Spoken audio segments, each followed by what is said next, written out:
A paz do Senhor, jovem. Como vai você? Se é a sua primeira vez por aqui, fique aqui comigo até o final. Se você gostar da aula de hoje, você dá o seu like, você deixa aqui o seu comentário, você compartilha com uma pessoa que, assim como você também, ama a Escola Bíblica Dominical. E se você ficar comigo até o final e você não gostar, você, por favor, também deixa o seu dislike. Esta é a lição número 6 da classe de jovens. Justificados pela fé em Jesus Cristo. Para esta aula, os louvores sugeridos, 126, 380 e 463. Curiosamente, o hino 380, que é o maior hino da harpa.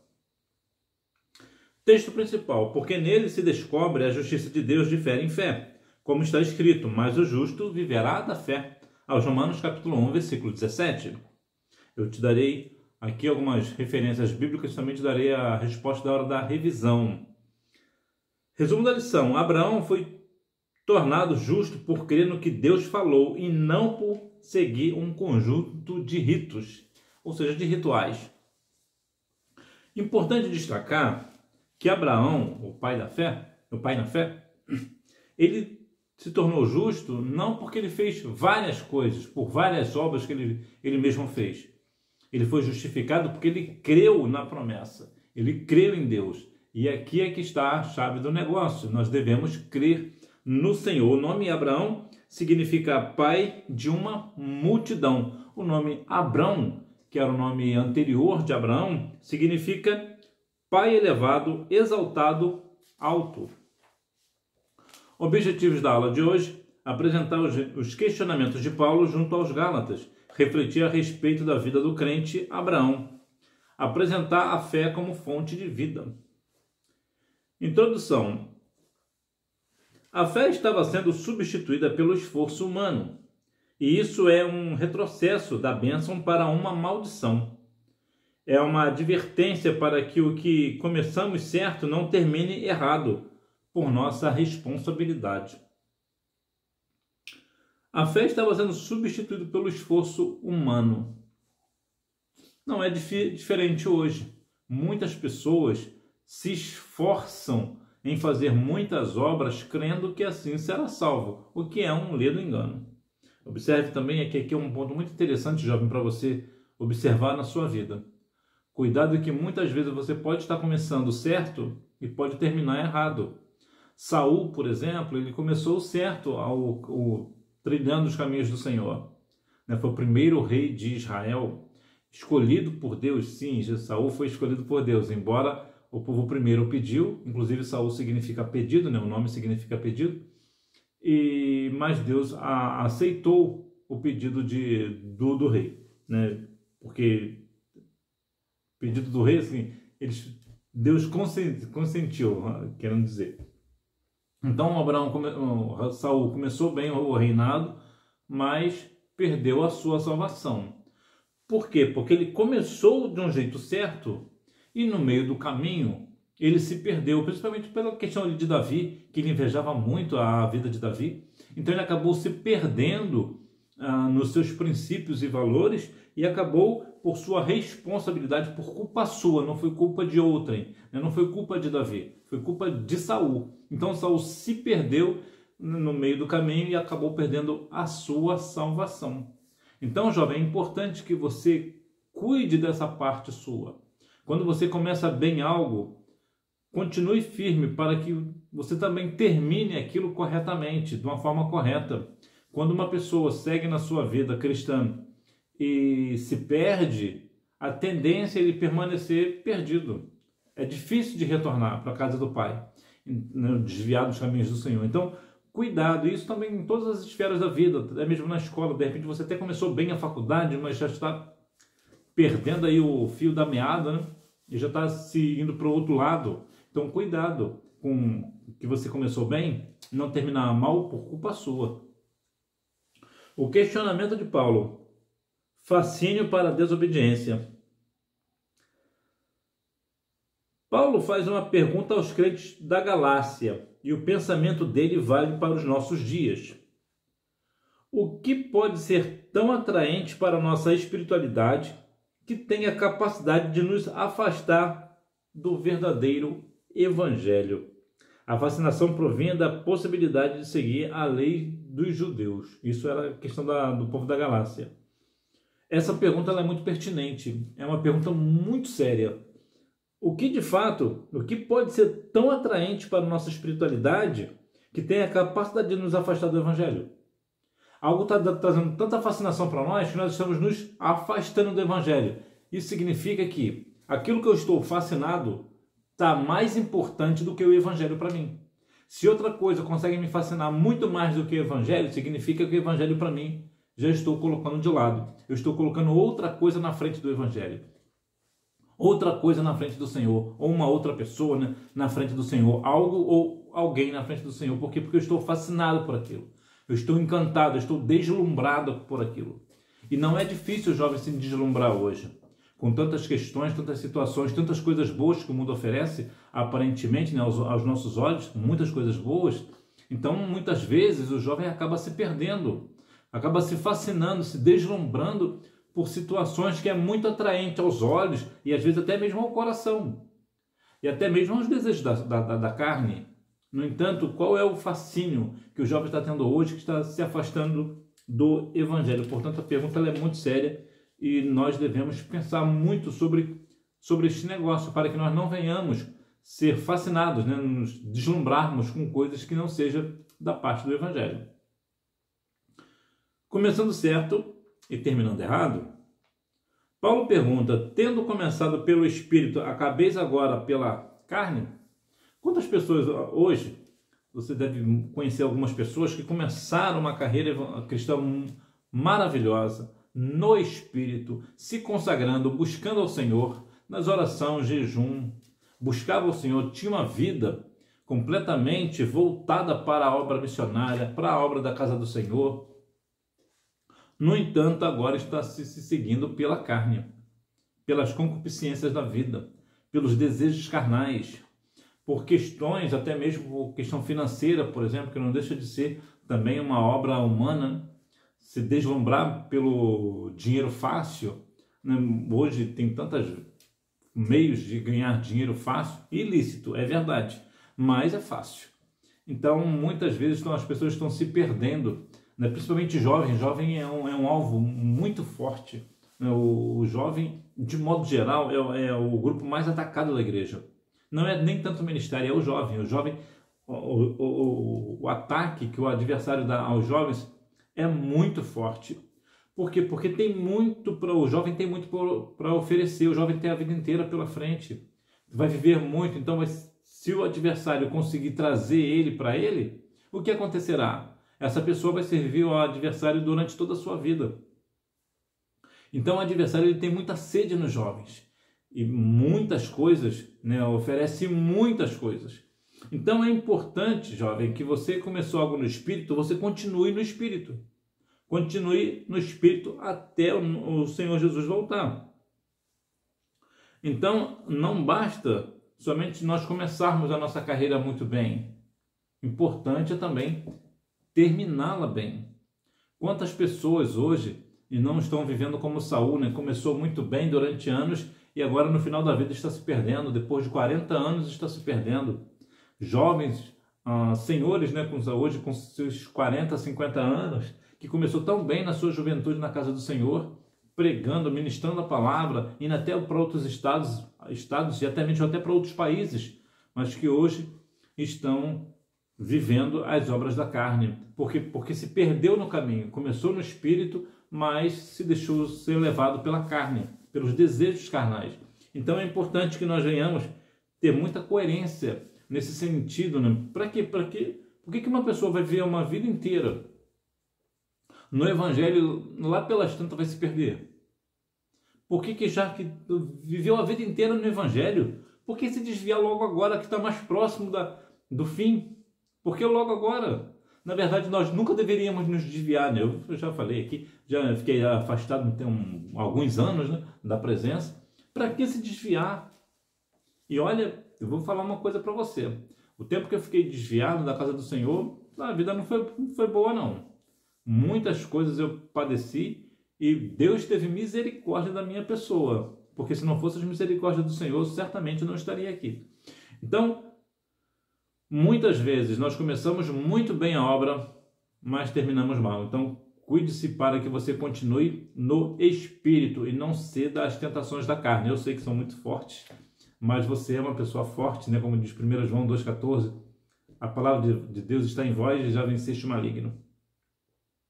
Obras da lei contra a pregação da fé. Quantos milagres os Gálatas presenciaram? Quantas intervenções divinas Deus fazia pelo seu Espírito naquelas igrejas? E nada disso era pelas obras da lei, mas pela fé.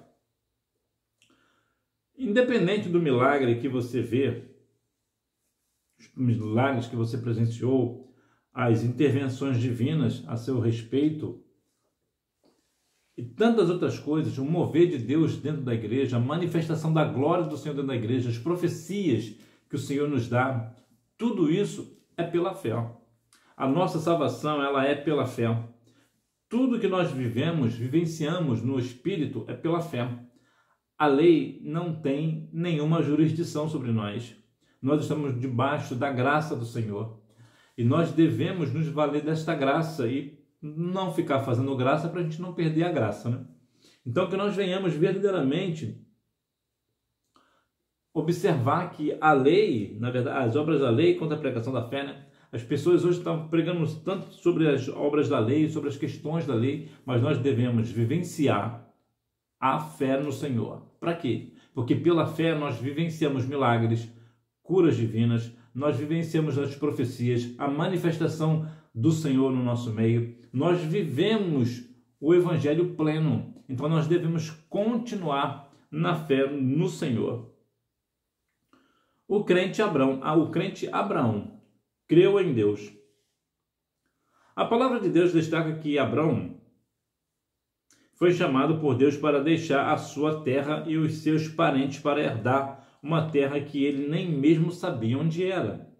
Ele creu em Deus, dando início a uma viagem cujo destino era ignorado, mas estava ciente da fidelidade do Senhor. Observe que ele foi chamado e ele creu na palavra, e o destino, onde era? Era ignorado. O destino era o que, para Abraão, era o que menos importava. O que importava para Abraão? Obedecer à voz de Deus. Não interessa para onde que o Senhor vai me levar. Não interessa o destino. Não interessa se eu conheço ou não o lugar para onde o Senhor vai me levar. O importante é eu obedecer o que Deus está mandando eu fazer. Lembra de Jonas? Jonas desobedeceu a Deus e olha o que aconteceu com Jonas. Então observe que quando nós ignoramos o destino e apenas focamos naquilo que o Senhor nos mandou fazer ou nos mandou ir, no lugar que o Senhor nos mandou ir, as coisas mudam. Nós devemos confiar plenamente no Senhor. O Senhor, Ele é o Todo-Poderoso. Então tenha fé no Senhor. Se o Senhor mandou você ir, você vá. Pode crer no Senhor. Por quê? Porque o Senhor, Ele quer o melhor para a sua vida. Ele vai te levar para o melhor. Ainda que o melhor para você possa não ser de fato aquilo que você quer. Mas ignore o destino. Menospreze o destino. Não se importe com o destino. Ou seja, não importe para onde você vai, para onde o Senhor te mandou. Importante é que você obedeça à voz do Senhor. Foi considerado justo. Abraão, de onde provém os judeus, foi considerado justo. E como isso se deu? Pela fé, Abraão recebeu a promessa de ter um filho, mas com o passar do tempo ele viu que a promessa de Deus não havia sido cumprida ainda. Aí é o famoso trocar os pés pelas mãos, né? Deus não prometeu a Abraão que iria ser pai? Sim. E ele já estava assim um velhinho, né? Então ele começou a duvidar, na verdade. Por quê? Porque a promessa não se cumpria. Tem situações, tem promessas pelas quais nós podemos esperar pela vida inteira. Há promessas que Deus te faz hoje que só vai se cumprir daqui a 50 anos. É possível? Sim, é possível. Quando Deus promete, independente do tempo, Ele vai cumprir. Agora, existem dois tipos de promessas. Existe a promessa que ela é proposital, ela tem um propósito específico, e outras que é independente. Eu vou te dar um exemplo mais prático. Quando Deus te promete algo, independente do que você fizer, Ele vai cumprir aquele algo, porque independente do que você fizer, Ele vai cumprir. Agora, quando Deus põe uma condição, aí é diferente. Olha, se atentares aos meus mandamentos, eu te farei isso.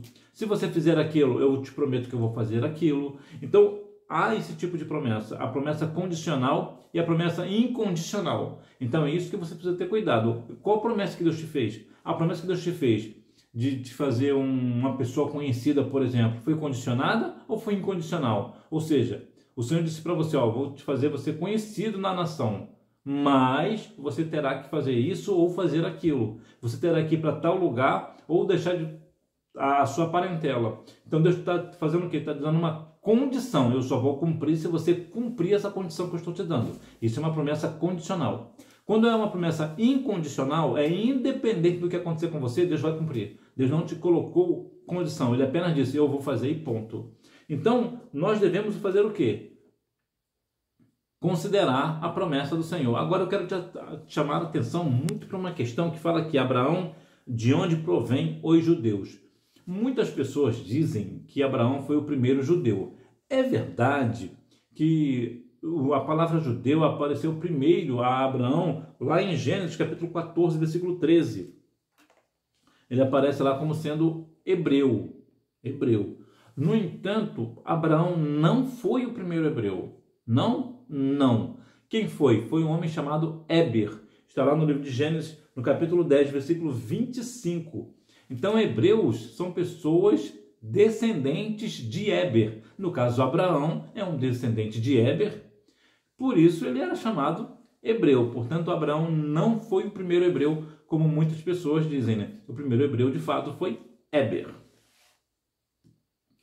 Deus iria justificar os gentios pela fé.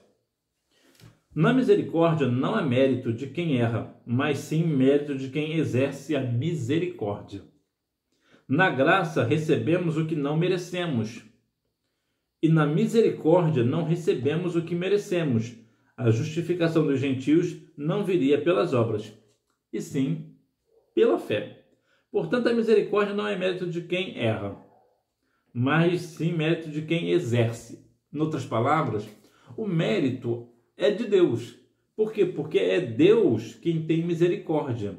Então, o mérito não é meu de ter errado. O mérito é de Deus por não ter me dado o castigo que eu mereço. Então, por isso ele é misericordioso. Por quê? Porque ele não está aplicando a mim o castigo que eu mereço. Na graça recebemos o que não merecemos, que no caso é a nossa salvação. É um favor imerecido. Então, eu gosto muito dessa dinâmica de graça e misericórdia, porque muitas pessoas dizem que é a mesma coisa. Não são. São duas coisas distintas. Misericórdia é quando é um castigo merecido, não aplicado, ou seja, misericórdia é um castigo que se merece, mas que não é aplicado. Graça é um favor que nós não merecemos e recebemos. Então essa é a definição de graça e misericórdia.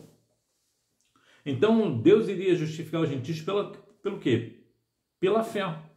Então não é pelo aquilo que eu faço ou aquilo que eu deixo de fazer.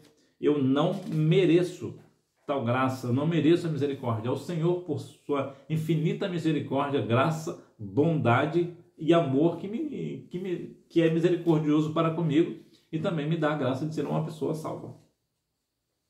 A fé como fonte de vida. O justo viverá da fé.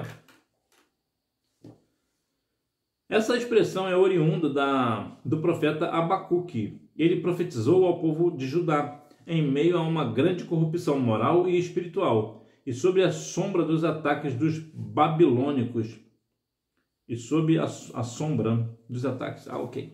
O justo viverá da fé. Abacuque, ele vai falar muito sobre a questão do avivamento, né? Abacuque 3:2, né? Aviva ao Senhor a sua obra no meio dos anos. O Abacuque vai falar muito sobre essa questão de avivamento e ele vai falar muito sobre essa questão moral, da corrupção moral e espiritual do povo. E aqui ele vai falar justamente isso, né? Que o justo viverá da fé. Existem alguns outros textos também, né? Aos Hebreus 10:38, possivelmente é o texto mais conhecido quando se fala disso, mas temos aqui um homem lá no Antigo Testamento já falando que o justo ele vive pela fé e não pelas obras. aquele que não permanecer nessas coisas. Os Gálatas não precisavam nem deviam guardar os preceitos judaicos. Primeiro, porque não eram judeus. Segundo, porque se colocavam debaixo de uma maldição. E terceiro, porque não conseguiriam praticar toda a lei, tornando-se, portanto, culpados. Aquele que não permanecer nessas coisas. Quantas vezes nós estamos trazendo até a maldição para nós, né? Veja que os Gálatas não precisavam guardar os preceitos judaicos porque eles não eram judeus. Então não precisava eles trazerem a cultura judaica para dentro da Grécia. Eles não precisavam disso, porque eles não eram judeus, não precisavam. As questões ali da lei, as opções, as culturas, eram lá de Israel, né, do povo judeu. Não tem nada a ver com os Gálatas. Não é diferente hoje. Quantas vezes nós queremos trazer coisas de outros países, de outros lugares, para os nossos cultos, para querer fazer isso ou fazer aquilo. Estamos querendo fazer o quê? Ser justificado pelas obras. Vou colocar uma bandeira de Israel lá na minha igreja, no culto de jovens, para dizer que o Deus de Israel está ali. O que é isso? É uma questão de lei, que eu quero trazer pela obra, porque a bandeira do Brasil, de Israel está na igreja, então Deus, é o Deus de Israel. Isso é o quê? Justificação pela lei, pela obra. Então é importante, é muito importante nós vermos que nós não precisamos aqui no Brasil trazer nada de Israel para cá. Eu falo muito de Israel porque Israel é uma referência bíblica que é o Deus de Israel. Então falamos muito de Israel. Então observe que eu não preciso trazer a água do Rio Jordão para casa, ou a pedra não sei da onde, lá de Israel, ou o monte lá das oliveiras que eu subi lá e coloquei lá um óleo e eu orei pelo óleo e trouxe o óleo de volta que foi consagrado lá em Israel. Então agora esse óleo ele é poderosíssimo porque ele foi consagrado em Israel. Nada disso tem valor diante de Deus, nada. Isso é o que? Isso é crendice. Isso são coisas completamente desnecessárias. Não é porque uma pessoa foi para Israel, trouxe um óleo de lá, que esse óleo é mais abençoado do que o daqui. E a pessoa trouxe as águas do Rio Jordão, onde Jesus foi batizado, né? Que agora a minha vida vai ser uma bênção. Essa água agora, se eu jogar aqui, jogar ali, vai fazer prosperar. Se eu tomar um banho com essa água do Jordão, eu vou prosperar. Nada disso é bíblico. O que é isso? Isso é justificação pela obra, né? Até mesmo pela lei, se for o caso. Então, não tem nenhuma importância, não é validado esse negócio. E quantas vezes, já falei aqui, uma jovem me chamou para ir à igreja dela. Eu fui. Quando eu cheguei lá, eu fiquei bem perdido, né? Eu fui numa Assembleia de Deus, a igreja dela é uma Assembleia de Deus, e eu fiquei meio perdido, que eu tive a sensação de estar dentro de Israel, porque lá é tudo de Israel. As bandeiras, a bandeira de Israel, eles usam aquele shofar, né? Shofar, aquele tem outro nome também que eles usam também. E eu falei, que negócio é esse, meu Deus? As coisas completamente perdidas. Acham eles que colocando a bandeira de Israel, aquele, oh meu pai, castiçal, eles acham que por conta de também uma questão da Arca da Aliança também. Então eles acham que porque a Arca da Aliança está ali, a presença de Deus está ali. Não, não está. Não está, mas não está mesmo. Por quê? Porque isso é uma questão de crendice, é uma questão de obra, né? É um amuleto, na verdade. Nem obra, nem lei, é um amuleto, né? Esses utensílios aí é amuleto. Deus está aqui porque a minha Bíblia está aberta no Salmo 91, então Deus está aqui. Deus está aqui, o Deus de Israel está aqui porque eu estou com a bandeira de Israel. Deus está aqui porque eu peguei uma rosa lá da planície de Saron, em Israel, e trouxe para cá. Nada disso tem valor diante do Senhor. E o que mais nós vemos hoje nas igrejas é isso daí. Então nós somos justificados pela fé. Nós devemos não estar debaixo de uma maldição, e sim da graça. Nós estamos debaixo do poder do Senhor. Então nós devemos fazer o quê? Cultuar o Senhor, como nos diz lá João 4:24. Adorando ao Senhor em espírito e em verdade. É assim que você adora ao Senhor. Ainda que você não saiba cantar, por exemplo, mas se você traz aquele louvor do fundo da sua alma, do seu coração, o Senhor vai aceitar. Ainda que você não saiba fazer isso ou aquilo, mas você faz com todo o seu coração diante do Senhor, não diante dos homens, diante de Deus. Aquilo é o seu melhor, o Senhor vai aceitar. Agora, por quê? Porque você está fazendo em espírito e em verdade. Ou seja, não é uma adoração de mentira. Não é uma adoração de mentira. E o que é adoração? Adoração é algo que a pessoa faz que exalta o nome de Deus. Então, tudo aquilo que você faz que exalta o nome do Senhor é uma adoração. Então, até essa questão da terceira aqui da lei, ninguém consegue, se fosse uma questão de lei, ninguém consegue cumprir toda a lei. O único que conseguiu fazer foi o Senhor Jesus. Jesus cumpriu toda a lei, mas ele é o único que consegue cumprir toda a lei. Ninguém mais conseguiria tal fato, tal circunstâncias. Então é importante, jovem, você compreender que você vai à igreja para adorar o nome santo do Senhor em espírito e em verdade, e você não precisa e nem deve usar de maneira nenhuma amuletos para adorar o nome santo do Senhor. Cristo é a posteridade de Abraão. Em Cristo e não na guarda da lei, temos a possibilidade de ser feitos filhos de Deus por adoção. É muito interessante o texto lá de 1 João, capítulo 1, versículo 12, que nos fala que todo aquele que aceita Cristo como Salvador tem o direito de ser chamado filho de Deus. Então, muitas vezes as pessoas dizem, todos nós somos filhos de Deus. Todos nós não. Só quem é filho de Deus é quem aceita Cristo como Salvador. Se uma pessoa não aceitou a Cristo como Salvador, ela não é filho de Deus. Essa pessoa não é filho de Deus. O que ela é? Ela é uma criatura de Deus, mas não filho. Ela só se torna filho de Deus, nessa pessoa, só se torna filho de Deus se ela aceitar a Cristo como Salvador. Então é muito importante você ver isso, deixar isso claro, porque hoje vemos que tem muitas falácias por aí, dizendo que todo mundo é filho de Deus, todo mundo está salvo, a religião não salva ninguém. Não entra nesse negócio não, porque a religião salva e salva sim. E qual é a religião que salva? Cristo. Como assim? O que quer dizer religião? Religião vem do latim, significa religare, significa religar. O que Jesus veio fazer? Religar o homem a Deus. Portanto, Jesus é a religião que salva. Então, a religião salva sim. Por quê? Porque Jesus é a nossa religião. Então, é importante, jovem, você cuidar da sua vida espiritual. Observar verdadeiramente que a lei ela não serve para a nossa salvação. Nós somos justificados pela fé em Jesus. Conclusão.